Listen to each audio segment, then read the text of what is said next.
Imagine waking up one morning to discover that your entire life savings, gone. Your retirement fund that you spent 30 years building, wiped out. The pension you were counting on to live your final years in dignity, evaporated overnight. Not because of a market crash, not because of bad luck, but because someone you trusted, someone respectable, someone powerful, someone who looked you in the eye and promised your money was safe, was lying to you. Every single day. This isn't a hypothetical. This happened to thousands of people. Charities collapsed, families were destroyed. 2 people were so devastated they took their own lives. And the men who did this? They weren't street criminals. They were billionaires. CEOs Wall Street legends. People who had everything, but wanted more. Today, we're diving into the biggest, most devastating financial frauds ever committed. Schemes so massive, so audacious, so evil that they changed laws, destroyed companies, and reminded the world of a simple truth. Greed has no limit, and trust is dangerous. Let's start with the biggest one, the king of all frauds. A scheme so massive that it makes every other scam look like pocket change. His name was Bernie Madoff. If you lived in New York's wealthy circles in the 1990s and 2000s, Bernie Madoff was a god. Former chairman of NASDAQ, a Wall Street titan with a reputation built over decades. People begged to invest with him. He turned people down, made them feel lucky when he finally accepted their money. Why? Because Bernie delivered results that seemed impossible. While the market went up and down, through crashes and recoveries, through bull markets and bear markets, Bernie's returns were consistent. 10 to 12%. Year after year. Never a down month. Never a loss. Like clockwork. Financial analysts looked at his returns and scratched their heads. One investigator, Harry Markopoulos, literally said it was mathematically impossible. He compared it to a baseball player batting point .966 for a season, in a sport where elite players bat .300 to .400. And nobody suspected a thing. Here's how Bernie did it. And it's so stupidly simple that it'll make you sick. He didn't invest anything. Not one stock, not one bond, nothing. When you gave Bernie your money, he deposited it into his personal account at Chase Manhattan Bank. That's it. Your $1 million, his bank account. Your retirement fund, his bank account. Your charity's endowment. You guessed it. Then, every month or quarter, he'd send you a statement. Beautiful, professional-looking documents showing your portfolio growing. Showing all the trades he'd supposedly made. Showing your profits accumulating. All fake. Complete fiction. And when you wanted to withdraw money, he just paid you with money from new investors. Classic Ponzi scheme. As long as more money kept flowing in than flowing out, the lie continued. For 20 years, he did this.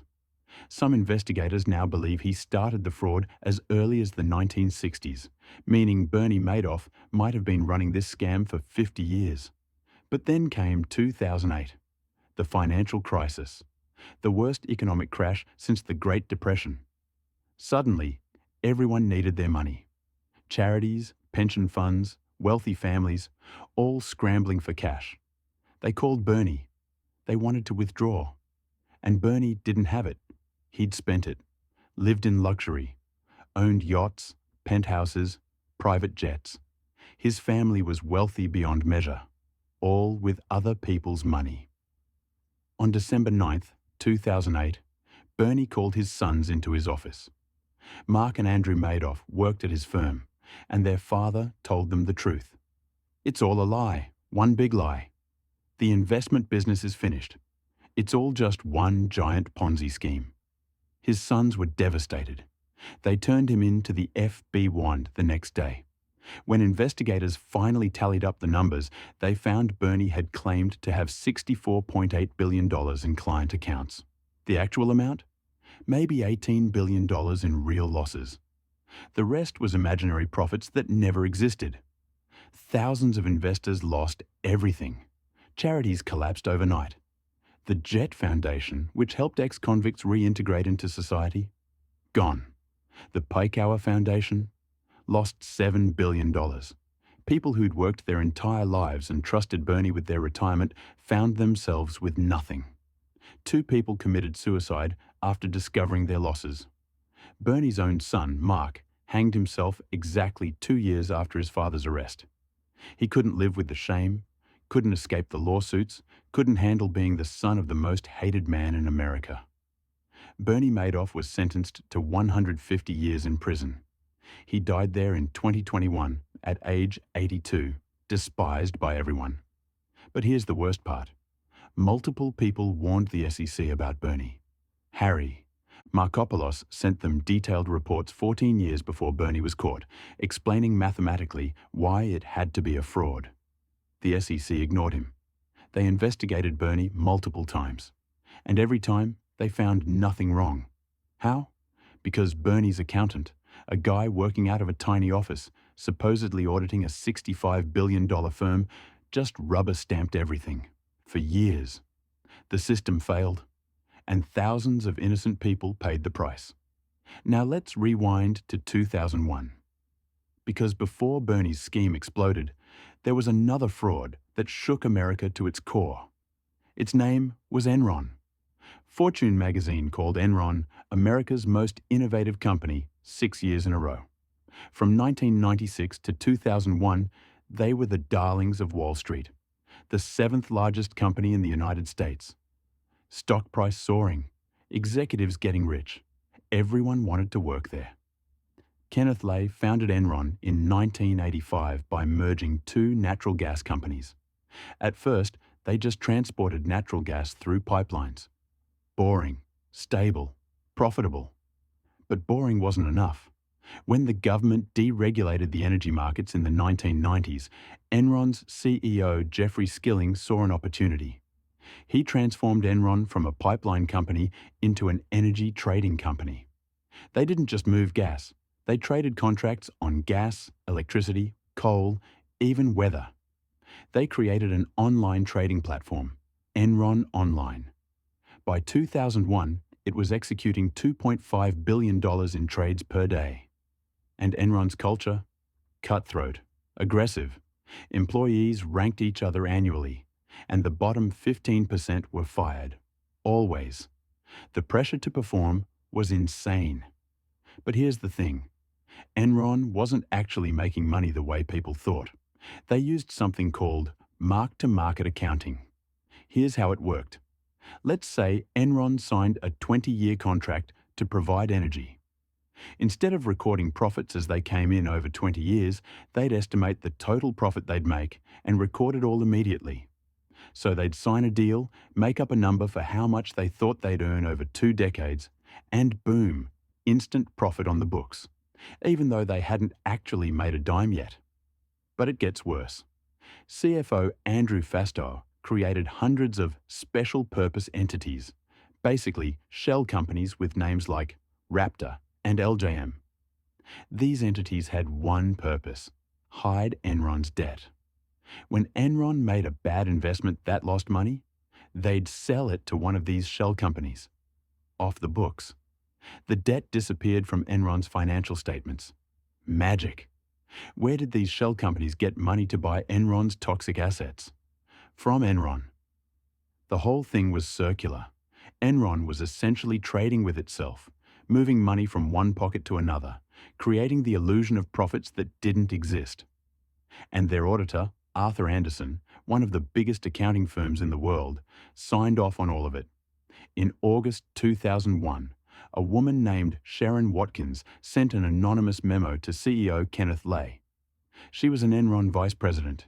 She'd seen the books, and she was terrified. Her memo warned, "I am incredibly nervous that we will implode in a wave of accounting scandals." She laid it all out: the fake entities, the hidden debt, the accounting fraud. She told Lay that Enron was a house of cards that would collapse and destroy everyone. Lay's response? He had lawyers investigate her. They concluded there wasn't enough evidence to fire her, so they did nothing. 2 months later, Enron announced a a $618 million loss. They had to restate 5 years of earnings. Billions of dollars in profits that never existed, suddenly erased. The stock price, which had been $90 in August 2000, fell to 26 cents by the end of November 2001. On December 2nd, 2001, Enron filed for bankruptcy, the largest corporate bankruptcy in US history at that time. 25,000 employees lost their jobs.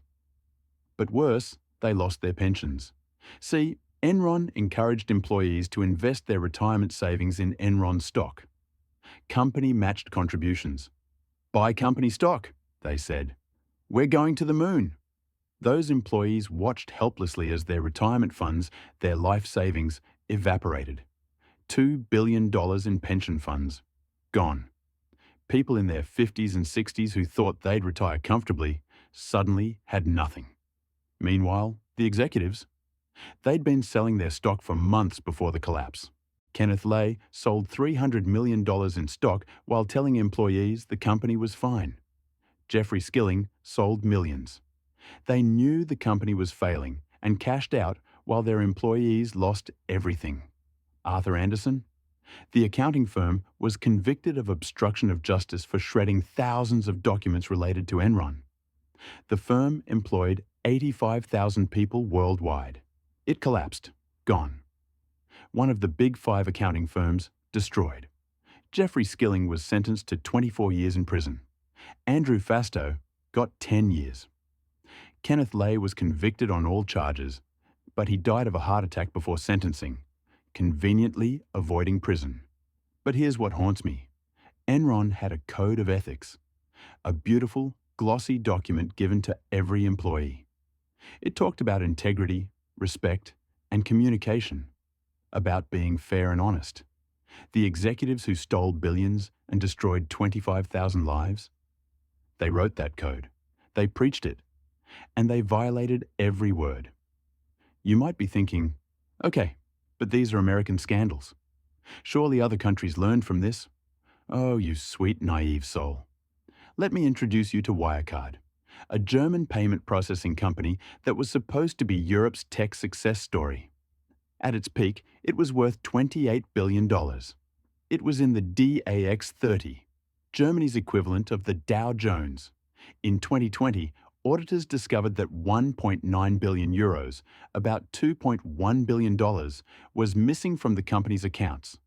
Not stolen, not lost, never existed. The CEO, Marcus Brown, had been reporting fake revenue for years.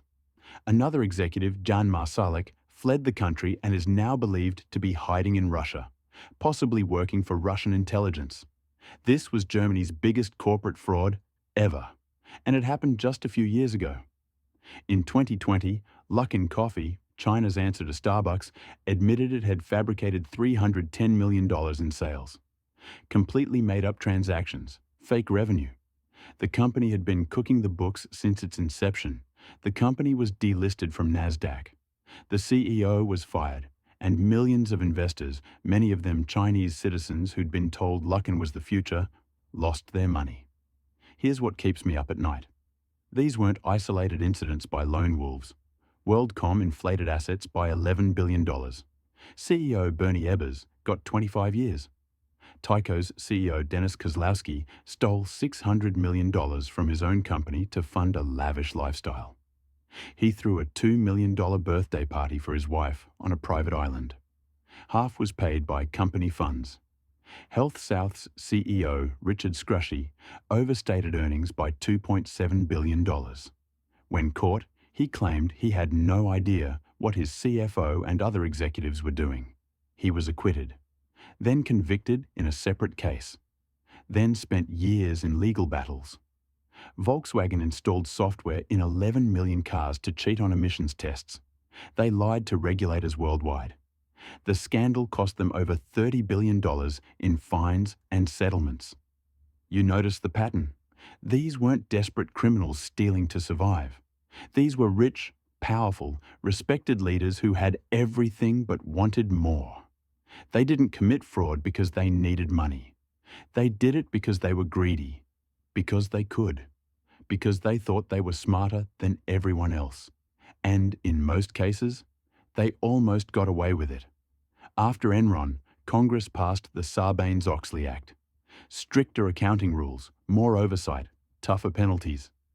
After the 2008 financial crisis, Dodd-Frank brought even more regulations.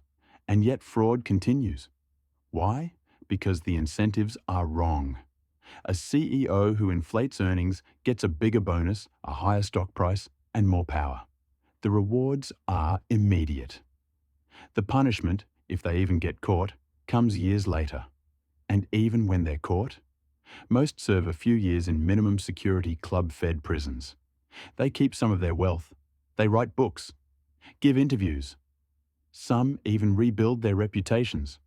Meanwhile, the victims, the employees who lost their jobs, the retirees who lost their pensions, the investors who trusted these companies, they never recover. Let's talk about the people you don't see in the headlines. The 63-year-old Enron employee who had $500,000 in his 401k and woke up with $5,000. He can't retire now. He'll work until he dies. The charity that invested with Madoff lost everything and had to shut down. The people they helped? Gone too. The family that put their kids' college funds with a company they trusted, only to discover it was all a lie. Those kids? They're not going to college now. When we talk about billions of dollars in fraud, we're not talking about abstract numbers. We're talking about lives, destroyed families, shattered dreams. People who did everything right, worked hard, saved diligently, invested carefully, and lost everything because someone else decided to lie. So what do we take from this? First, trust but verify. If something seems too good to be true, it probably is. Bernie Madoff's consistent returns should have been impossible. People who questioned it saved themselves. Second, diversify everything.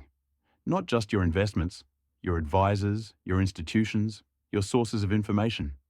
Don't put all your eggs in one basket, no matter how golden that basket seems. Third, watch for red flags, secretive operations, accountants you've never heard of, refusal to explain strategies, consistent returns that defy market logic. These are warning signs. Fourth, understand that fraud doesn't announce itself. It comes wearing a suit and tie. It has a respectable reputation. It looks trustworthy. The most successful fraudsters are the ones who seem the least likely to commit fraud. But here's the really uncomfortable truth. We want to believe. When Madoff showed us those statements with steady returns, we wanted them to be real. When Enron told us they were revolutionizing energy trading, we wanted it to be true.